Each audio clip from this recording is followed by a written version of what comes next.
उपदेश को तुमको पुत्रों के समान दिया जाता है और तुम्हें पुत्रों के समान दिया जाता है। भूल गए हो।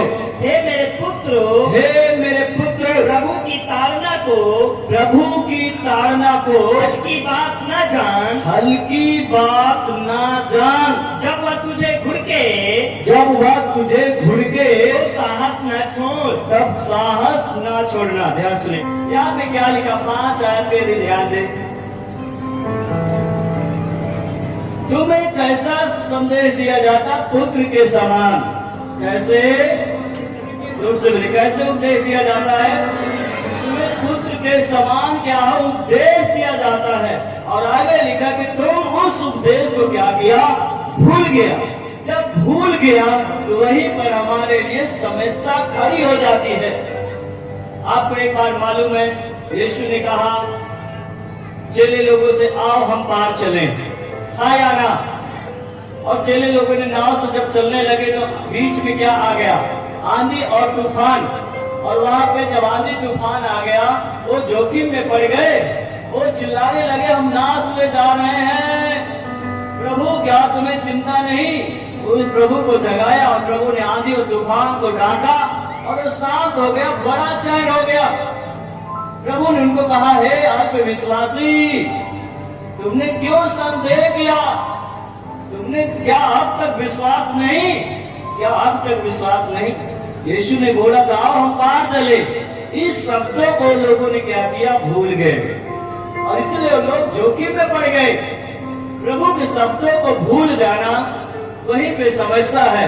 प्रभु के वचनों को, शब्दों को यदि हम स्मरण किए हुए हैं, याद है, तो शब्द हर एक परिस्थिति में बल देंगे, ताकत देंगे। आमीन, हालेलुया। उसके वचन को आप भूलिए नहीं मेरे प्रिय। आपको जो यहाँ पे शुभ संदेश दिया जाता है, इसको स्मरण रखना, इसको याद रखना। यही आपका बल बनेगा, यही आपकी ताकत बनेगी हर परिस्थितियों को हराने के लिए। आमीन, समझ पा रहे हो कि नहीं? हालेलुया। और जब वो तुझे घुड़के तो साहस न छोड़ देना, क्योंकि वो आपसे प्यार करता है, वो आपकी ताड़ना करता है। आप साहस मत छोड़िए।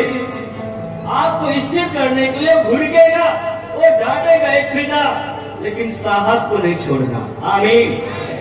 एक माँ बाप की डांट उसके बच्चे का भविष्य को सही दिशा देती है, हाँ या ना?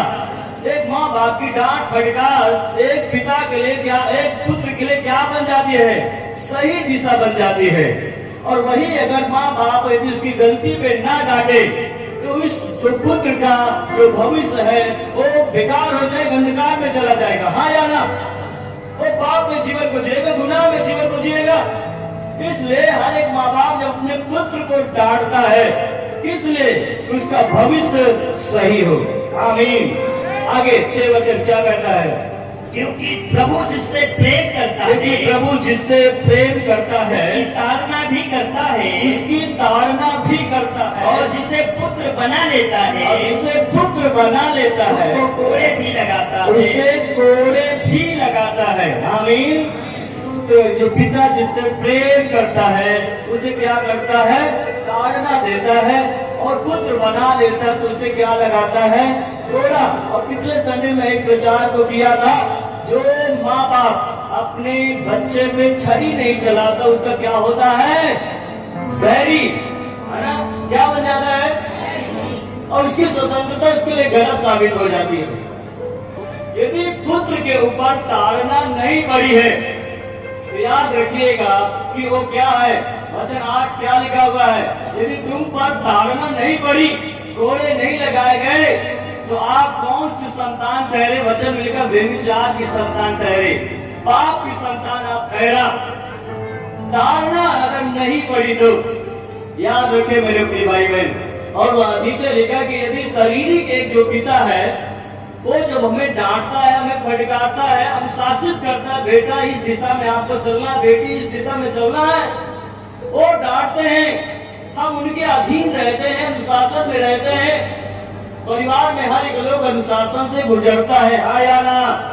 अनुशासित बेटा बेटी वो अच्छा बेटा बेटी कहलाया जाता है। हाँ या ना? जो अनुशासित है मेरे प्रिय मेरे भाई बहन, आज्ञाकारिता अधीनता में जो बेटा बेटी है वही अपने पिता का एक अच्छा बेटा एक अच्छा बेटी बन जाते। लोग कहते हो फलाने का बेटा फलाने की बेटी बहुत अच्छी है। हाँ या ना? कैसे? उसके कार्य के द्वारा। तो अब याद रखें, जो एक शारीरिक माँ बाप डांटता है तो उसके हम अनुशासित अधीन में रहते हैं, उसकी सुनते हैं। तो एक जो आत्मिक पिता है, जो आत्मिक आपको ज्ञान देता है, तो उसके कितना और अधीन रहना चाहिए, जो आपको अनंत जीवन की ओर, स्वर्ग की ओर, आपके मंजिल तक के लिए आपकी अगुवाई करता है, स्वर्ग जाने तक उसके कितना अधीन रहना चाहिए। हाँ या ना? कितना लोग समझ पा रहे हो? एक आत्मिक पिता की बातों को, एक शारीरिक पिता की डांट को ताड़ना को हम सुनते हैं, तो आत्माओं का जो पिता जो सुसमाचार सुनाता है, एक पिता बनकर पुत्र को, मेरे प्रिय भाई बहन, जैसे अभी आप यहाँ पे क्या है, पुत्र के समान क्या कर रहे हो? वचन को आप सुन रहे हो, और जब आप सुन रहे होते हो मेरे प्रिय भाई बहन, तो ये आपके मंजिल को निर्धारित करेंगे।